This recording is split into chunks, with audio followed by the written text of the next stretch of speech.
Toda gran potencia mundial tiene un punto más bajo. En el caso de China, ese punto fue uno de los más oscuros de la historia moderna, y su recuperación no solo transformó al país, sino que terminó redefiniendo el equilibrio del mundo entero. Hoy, China es una de las naciones más poderosas del planeta, pero hace poco más de un siglo estaba siendo despojada, humillada y repartida por potencias extranjeras como si fuera una simple mercancía. El país que había dado al mundo inventos fundamentales como el papel, la pólvora y la brújula fue forzado de rodillas. Fue invadido, explotado y privado de su dignidad. La pregunta es inevitable. ¿Cómo pasó China de ser conocida como el enfermo de Asia a convertirse en una superpotencia capaz de incomodar a Occidente? Para entenderlo, hay que volver a su capítulo más oscuro, porque ahí se gestó el regreso que lo cambió todo. A comienzos del siglo XIX, China se veía a sí misma como el centro del mundo, y en muchos sentidos lo era. La dinastía Qing gobernaba el imperio más grande, más rico y más poblado del planeta. Los productos chinos, seda, té y porcelana, eran símbolos de estatus en Europa, y el emperador vivía en la ciudad prohibida rodeado de un lujo que hacía parecer modestos a los palacios occidentales. China no solo era poderosa, también estaba convencida de que no necesitaba a nadie más. Esa confianza, sin embargo, rayaba en la arrogancia. Mientras Europa atravesaba la revolución industrial, construyendo fábricas, ferrocarriles y ejércitos modernos, China se aferraba a sus tradiciones. La corte Qing creía que no tenía nada que aprender del mundo exterior. Los extranjeros eran vistos como bárbaros, tolerados únicamente porque traían tributos y comercio. Esta mentalidad cerrada tendría consecuencias devastadoras. En ese mismo periodo, Gran Bretaña enfrentaba un problema serio. Su población estaba obsesionada con el té chino y se importaban cantidades gigantescas cada año. El inconveniente era que China no quería productos británicos, solo aceptaba plata. Esto generó un enorme déficit comercial que drenaba la economía británica y amenazaba su estabilidad financiera. La solución que encontró Gran Bretaña fue tan eficaz como cruel. Comenzó a traficar opio hacia China. La droga se cultivaba en la India bajo control británico y se introducía ilegalmente en territorio chino. Al principio afectó a las élites, pero pronto el opio se extendió por todo el país. Millones de personas se volvieron adictas, campesinos dejaron de trabajar, soldados se debilitaron y la plata empezó a salir masivamente de China para terminar en manos británicas. El imperio chino estaba colapsando desde adentro sin disparar un solo cañón. La corte Qing no era ajena a lo que estaba ocurriendo. En 1839, el emperador envió a Lin Zexu al puerto de Cantón con una misión clara: acabar con el tráfico de opio. Lin actuó con firmeza. Confiscó más de 1,000 toneladas de la droga a comerciantes británicos y las destruyó públicamente, arrojándolas al mar.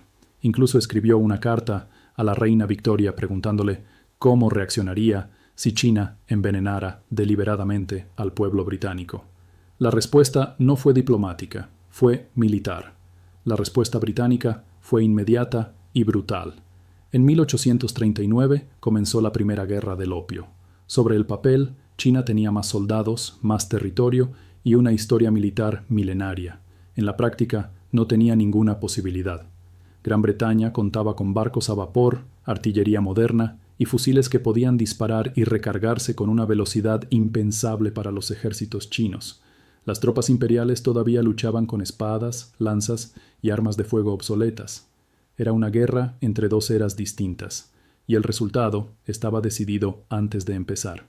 Los buques británicos navegaron por los ríos chinos, bombardeando ciudades costeras con total impunidad. Los generales chinos intentaron aplicar tácticas tradicionales que habían funcionado durante siglos, pero frente a la guerra industrial moderna resultaron completamente inútiles. Fue, literalmente, como llevar un cuchillo a un tiroteo. La derrota china fue rápida y humillante. En 1842, China se vio obligada a firmar el Tratado de Nankín. Las condiciones fueron desastrosas. El imperio tuvo que pagar a Gran Bretaña una enorme indemnización en plata, abrir varios puertos al comercio extranjero y, lo más grave de todo, ceder Hong Kong a los británicos. Por primera vez, China comprendía que ya no controlaba su propio destino, y cuando parecía que no podía empeorar, empeoró. En 1856 estalló la Segunda Guerra del Opio. Esta vez, Gran Bretaña no estuvo sola. Francia se unió al ataque. La excusa fue mínima, casi ridícula, pero suficiente. Las potencias occidentales avanzaron tierra adentro y, en 1860, llegaron hasta Pekín. Allí cometieron un acto que marcaría a China para siempre. Saquearon y quemaron el antiguo Palacio de Verano, uno de los complejos más bellos y valiosos del mundo. El palacio albergaba siglos de arte, libros y tesoros irreemplazables. Fue saqueado sin piedad y luego incendiado. Ardió durante 3 días. No fue solo una derrota militar, fue una humillación cultural y espiritual. Con el Tratado de Tianjin, China se vio forzada a abrir aún más puertos, permitir diplomáticos extranjeros en su capital, legalizar el comercio de opio y pagar nuevas indemnizaciones. Además, misioneros cristianos obtuvieron el derecho de predicar libremente en todo el país.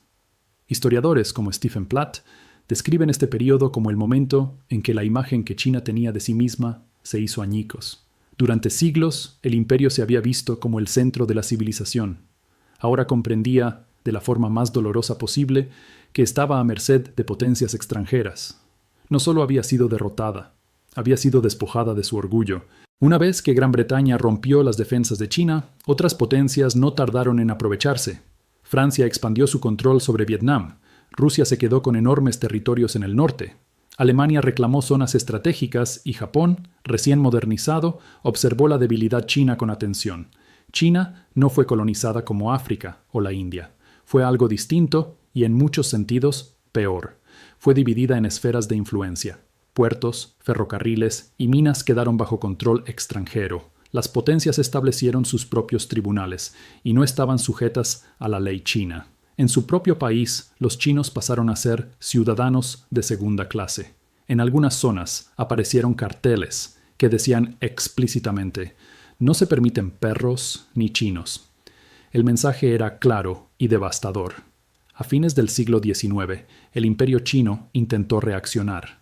Surgió lo que se conoció como el movimiento de autofortalecimiento, un esfuerzo por adoptar tecnología y conocimientos occidentales sin abandonar los valores tradicionales chinos. Se construyeron astilleros, se compraron armas modernas y se enviaron estudiantes al extranjero. Pero el intento llegó demasiado tarde. La corrupción estaba profundamente arraigada, la burocracia era ineficiente y la corte imperial estaba dividida entre reformistas y conservadores. La emperatriz Cixi, quien concentraba el verdadero poder, priorizó mantener su posición antes que salvar al país. Cada reforma era frenada, diluida o saboteada desde adentro. Para 1900, la frustración social había alcanzado un punto de quiebre. Surgió un movimiento popular conocido como los Boxers, oficialmente llamados la Sociedad de los Puños Justos y Armoniosos.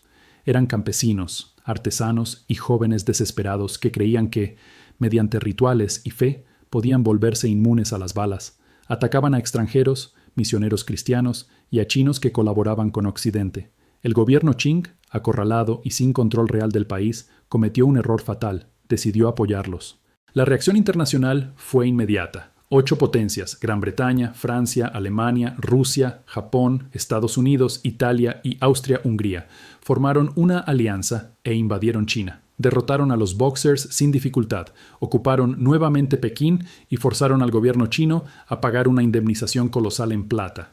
Era una suma tan grande que superaba los ingresos anuales del Estado. Más que una derrota militar, fue un golpe psicológico irreversible. El pueblo chino comprendió que su gobierno ya no podía protegerlo. La legitimidad de la dinastía Qing quedó destruida. En 1911, el imperio colapsó definitivamente. Una revolución liderada por Sun Yat-sen puso fin a más de 2000 años de gobierno imperial. China se convirtió en una república, pero la esperanza duró poco. El país se fragmentó en regiones controladas por señores de la guerra que luchaban entre sí por poder y recursos. No había un gobierno central efectivo. Mientras la población sufría hambre y miseria, los generales vivían rodeados de lujos. China, que alguna vez había sido la civilización más avanzada del mundo, se había convertido en un estado fallido. Y entonces llegó algo todavía peor. En 1931, Japón invadió Manchuria. En 1937 lanzó una invasión total del país.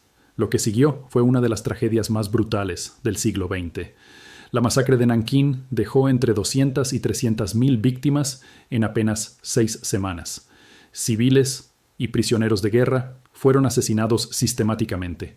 Mujeres violadas, niños ejecutados, ciudades arrasadas. Durante 8 años, China luchó contra Japón mientras millones de personas morían por la violencia, el hambre y las enfermedades. Sin embargo, en medio de ese horror, algo empezó a cambiar. Tras décadas de divisiones internas, el sufrimiento compartido comenzó a unir al pueblo chino. Nacionalistas y comunistas, enemigos mortales hasta entonces, suspendieron su guerra civil para enfrentar al invasor. El dolor colectivo, la humillación acumulada y el deseo de no volver a ser dominados forjaron una nueva identidad nacional. Cuando la Segunda Guerra Mundial terminó en 1945 y Japón fue derrotado, China estaba devastada, pero no vencida. La guerra civil se reanudó y en 1949 el Partido Comunista triunfó. Mao Zedong proclamó la fundación de la República Popular China con una frase que resumía todo el siglo anterior: el pueblo chino se ha puesto de pie. Después de más de 100 años de invasiones, humillaciones y fragmentación, China volvía a estar unificada bajo un poder fuerte. A partir de ese momento, el llamado siglo de la humillación se convirtió en el eje central de la identidad china moderna. El Partido Comunista lo integró a la educación, la cultura y el discurso político. Museos, libros y monumentos recuerdan constantemente ese período. El mensaje es claro: esto no puede volver a suceder jamás. No es solo memoria histórica, es una herramienta política. El partido se presenta como el garante de que China nunca volverá a ser débil. Tras la muerte de Mao, Deng Xiaoping cambió el rumbo del país, abrió la economía al mercado y a la inversión extranjera sin abandonar el control político. El resultado fue el crecimiento económico más rápido de la historia moderna. Cientos de millones de personas salieron de la pobreza. Ciudades como Shanghái y Shenzhen se transformaron en megaciudades futuristas. China se convirtió en la fábrica del mundo y, con el tiempo, en una potencia económica capaz de rivalizar con Estados Unidos. Hoy, China invierte en infraestructura global, desarrolla tecnología, expande su influencia militar y reclama territorios que considera propios. Para muchos en Occidente, estas acciones parecen agresivas. Para muchos chinos son defensivas. Desde su perspectiva, cada paso busca evitar que el país vuelva a ser humillado. El recuerdo de las guerras del opio, de la invasión japonesa y del desmembramiento nacional sigue vivo. Por eso China actúa como actúa. No es solo estrategia, es memoria. El dragón fue herido, el dragón sobrevivió y el dragón aprendió. La pregunta que queda abierta no es si China ha vuelto al centro del escenario mundial. Eso ya ocurrió. La verdadera pregunta es qué tipo de poder ejercerá ahora que ha regresado. El dragón recuerda.